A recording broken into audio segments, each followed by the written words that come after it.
Laura Bennett finished setting the table just as the evening light faded behind the trees.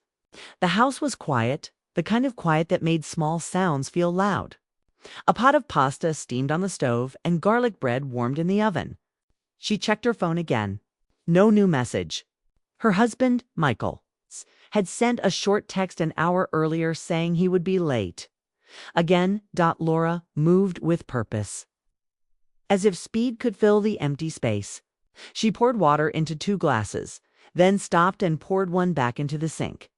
She hated how hopeful habits stayed even when promises did not.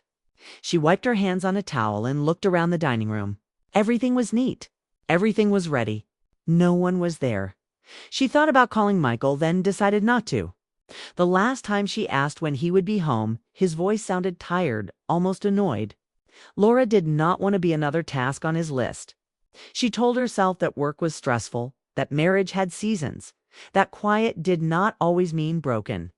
Still, the silence pressed on her chest as she reached to turn off the oven. A knock sounded at the door. It startled her. She paused, listening, unsure if she imagined it. Then came another knock, soft but clear. Laura wiped her hands again and walked to the front door.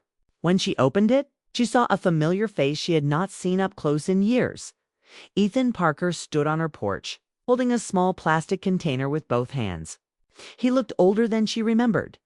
Broader shoulders, calmer eyes, a light shadow of tiredness on his face.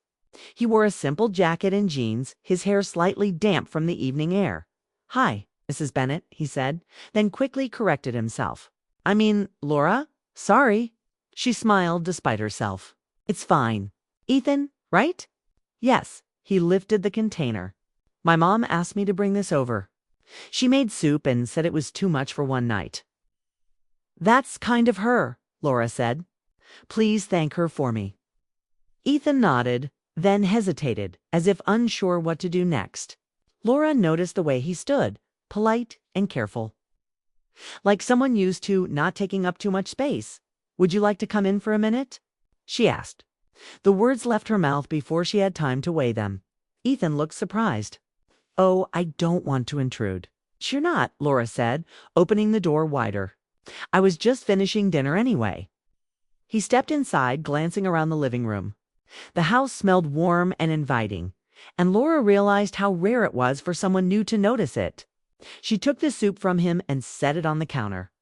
"Are your parents well?" she asked, trying to keep the moment simple. "They're good," Ethan said. "Dad's watching his game. Mom's already asleep." Laura nodded. She remembered his parents as kind people, quiet like herself. She also remembered Ethan as a boy who rode his bike too fast and waved every time he passed her driveway. "I made more food than I need." "Ah," she said, almost casually. "If you're hungry, you're welcome to stay." Ethan looked at the table, then back at her. "I haven't eaten yet," he admitted. "If you're sure?" "I'm sure." They sat across from each other, the distance between them filled with steam and soft clinking sounds. Laura served him a plate, then sat down with her own. She noticed how natural it felt to share a meal, how easy the quiet became. They ate for a moment without talking.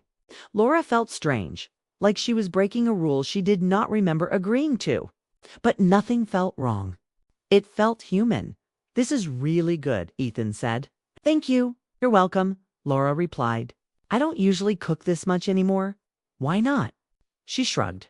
"It's just me most nights." Ethan nodded, understanding without asking more. He told her he had moved back home a few months earlier. Things had not gone as planned. He did not sound bitter, just honest. Laura listened, surprised by how closely she paid attention. She told him small things in return. How she missed teaching art at the community center. How the house felt too big some evenings. She did not mention Michael. Not yet. The clock ticked on the wall, but time felt softer, less sharp. Laura realized she was smiling more than she had all day. Ethan laughed at one of her comments, a quiet laugh that stayed in the room. When they finished eating, Ethan stood to help clear the table. Laura started to protest, then let him. They moved around each other in the kitchen, careful and polite, like people learning a shared rhythm. "I should get going," Ethan said at last. "Thank you again. For dinner. Anytime, Laura said, then paused. Well, maybe not any time. But you're welcome. He smiled, understanding the joke and the space behind it. At the door, he turned back. It was nice, he said simply, being here. Laura watched him walk down the steps and into the quiet street. She closed the door and leaned against it for a moment, surprised by the feeling in her chest. The house was silent again. But it no longer felt empty in the same way. She returned to the kitchen and began washing dishes. That did not feel wasted anymore. Outside, the night settled in, calm and slow, as if nothing important had happened. But Laura knew something had shifted. Not in the world. Not in any clear or visible way. Only inside her. Ethan did not come back the next day, and Laura told herself that was normal. Neighbors shared meals, returned containers, and life moved on. Still, she found herself glancing toward the window more often than she wanted to admit. She stayed busy, cleaned the house, and tried not to think about how quiet evenings had felt before that dinner. 3 days later, Laura heard footsteps on the porch. This time there was no knock, just the sound of someone clearing their throat. When she opened the door, Ethan stood there holding the empty soup container, washed and dried. "Your dish," he said. "Sorry it took a few days." "No problem," Laura replied, stepping aside. "Do you want some water?" He nodded, and soon they were standing in the kitchen again. The moment felt familiar, too familiar for something so new. Ethan glanced at the ceiling light, which flickered once, then dimmed. "That light's been acting strange," he said. "I could take a look if you want." Laura hesitated. Then she shrugged. "Sure, I'd appreciate that." Ethan climbed onto a chair and fixed the loose connection in minutes. The room brightened, and Laura laughed softly, surprised by how easy it felt to trust him. "You're good at this," she said. "I fix things when I can," he replied. "It helps me feel useful." They ended up sitting at the table again, this time with coffee instead of dinner. The afternoon sun poured through the window, turning dust into gold.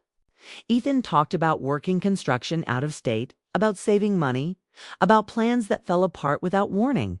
He did not blame anyone. He simply told the truth. Laura listened closely. She told him about teaching art years ago, about how she stopped after moving, about how she missed helping people find their voice. She spoke carefully, choosing words that felt safe. She did not mention loneliness, but it lingered between her sentences. Their talks became a quiet habit. Ethan stopped by once or twice a week, sometimes to help with small repairs, sometimes just to sit. He never stayed too long. He never crossed any lines. That made everything feel harmless. Michael's messages grew shorter, his absences longer. Laura stopped asking questions she already knew the answers to. When Ethan came over, she felt seen in a way that did not ask for anything in return. One evening, Ethan arrived while Laura was cooking. He stood in the doorway, unsure, until she waved him in. She handed him a spoon to taste the soup. "Needs more salt," he said with a grin. She smiled, surprised by how warm the moment felt. They cooked together in easy silence, passing plates, sharing small jokes. The house felt alive again. As they ate, Ethan spoke about a woman he once planned to marry. He said they were young and wanted different things. He said leaving hurt, but staying would have been worse. Laura understood that kind of choice. She nodded, her heart tightening for reasons she did not name. After dinner, they sat in the living room. The space between them felt smaller than before. When their eyes met, they looked away almost at the same time. "This might sound strange," Ethan said slowly, "but being here makes things feel calmer. Like I can breathe." Laura swallowed. She knew the feeling. She also knew it was dangerous. "I think we all need places like that," she said. Her voice stayed steady, even as her chest felt full. Ethan stood to leave, sensing the shift. At the door, he hesitated. "Thank you," he said, "for listening." After he left, Laura sat alone in the quiet. She told herself it was only conversation, only kindness. Still, she could not ignore the warmth that stayed long after he was gone, the next week. Michael canceled their dinner plans without apology. Laura did not argue. She cooked anyway. When Ethan came by to return a borrowed tool, she offered him a plate. They ate quickly, standing this time. The air felt different, heavier. Laura noticed how close he stood, how aware she was of every movement. Ethan stepped back first. "I should go." Laura nodded, relieved and disappointed at once. She watched him leave, her thoughts loud in the silence. That night, Laura lay awake, staring at the ceiling. She realized something had changed. She had not acted on it. She had not spoken it aloud. But a quiet line had formed in her heart, and she was standing closer to it than she ever meant to be, outside. The street light flickered, steady and watchful, as Laura wondered how long she could pretend that nothing was happening. The days grew heavier, without any clear reason. Laura woke early, moved through her routine, and waited for evenings she could not explain. Michael came home late most nights, tired and distant. When he spoke, his words stayed on the surface. Laura answered kindly, carefully, as if balance could be lost with one wrong step. Ethan noticed before she said anything. He always did. He came by one evening to return a book she had lent him. Laura invited him in, meaning only for a moment. The sky outside was gray, the air thick with coming rain. They stood in the living room, unsure where to sit. "Like people who had forgotten the rules? You seem quiet," Ethan said. "I'm fine," Laura replied too quickly. He nodded but did not look convinced. He did not push. That made it harder. They sat at opposite ends of the couch. The space between them felt charged, like a held breath. Laura talked about small things, the weather, a neighbor's new dog. Ethan listened, but his eyes stayed on her face. "You don't have to pretend with me," said softly. The words landed deeper than he knew. Laura looked down at her hands. She wanted to say everything and nothing at once. Michael missed another dinner. Laura did not mention it. She went to the kitchen and made tea instead. Ethan followed, standing near the counter, close enough to feel but not touch. Rain began to fall, light at first, then steady. The sound filled the house, closing it in. "I should leave before it gets worse," Ethan said. "You can wait," Laura answered without thinking. They stood there, listening to the rain. Time slowed. Laura felt a pull she could no longer deny. It scared her how natural it felt. Ethan spoke again, his voice low. "Laura, I need to say something." Her heart beat faster. She turned to face him. "I don't want to make things difficult," he said. "But I don't think this is just friendship anymore. At least, not for me." Laura's throat tightened. She had known this moment would come, yet she was unprepared. "This can't go anywhere," she said. "I'm married." "I know," Ethan said quickly. "I know that. I'm not asking for anything. I just didn't want to lie." Silence stretched between them. The rain grew louder.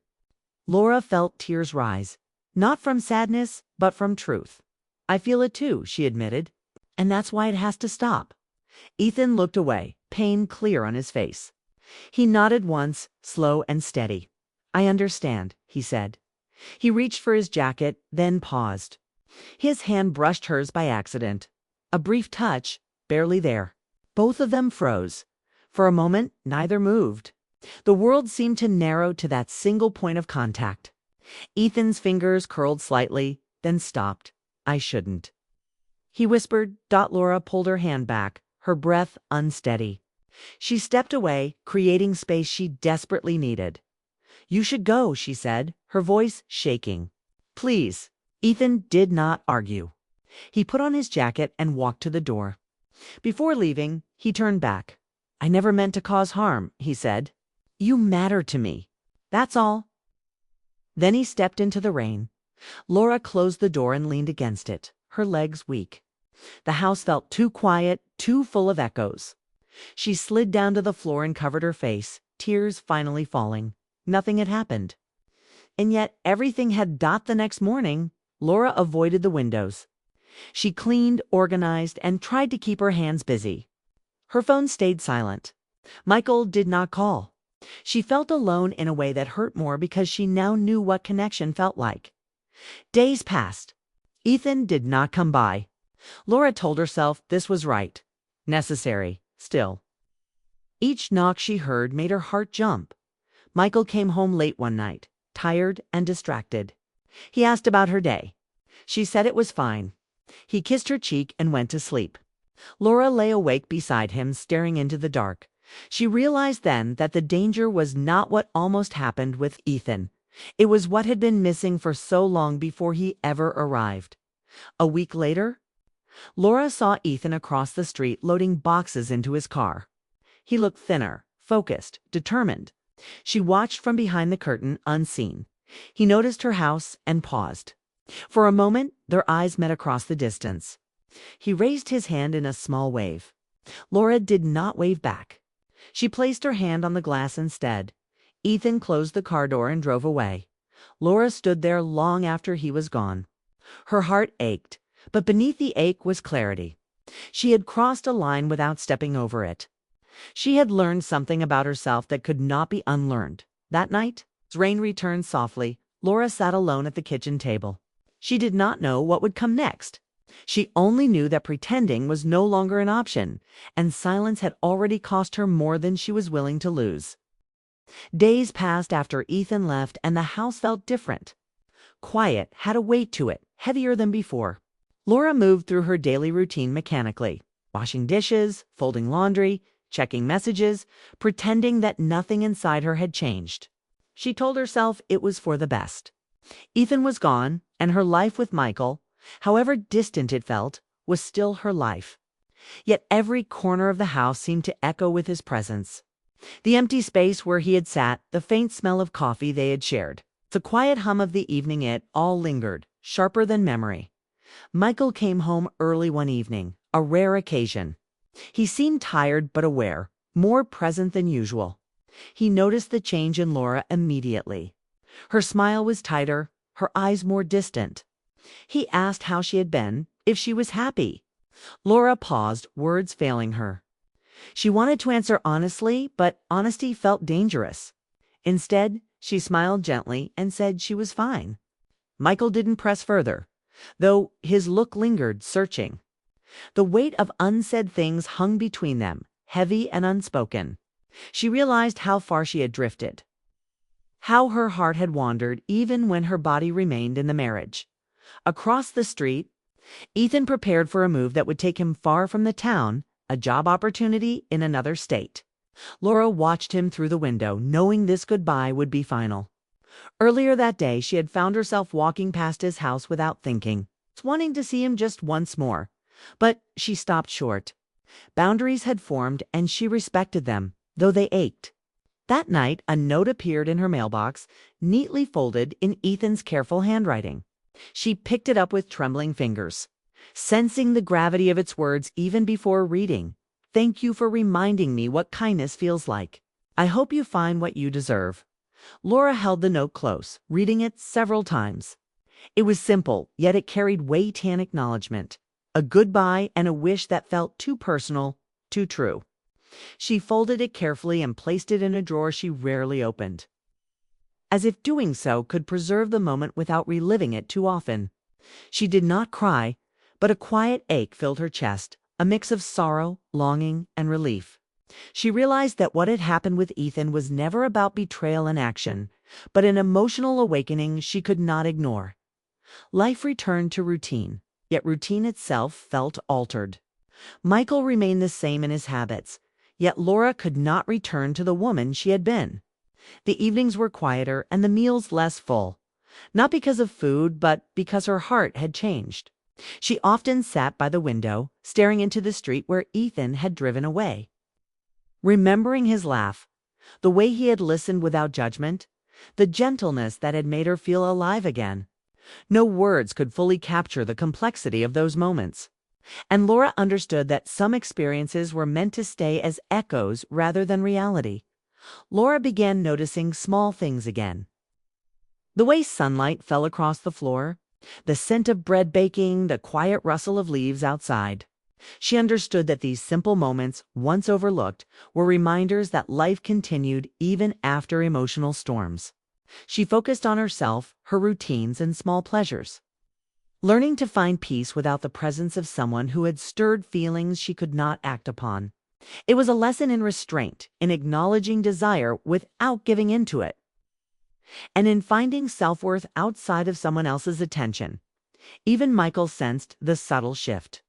He noticed that Laura smiled differently, spoke more thoughtfully, and sometimes paused mid-conversation, lost in her own thoughts.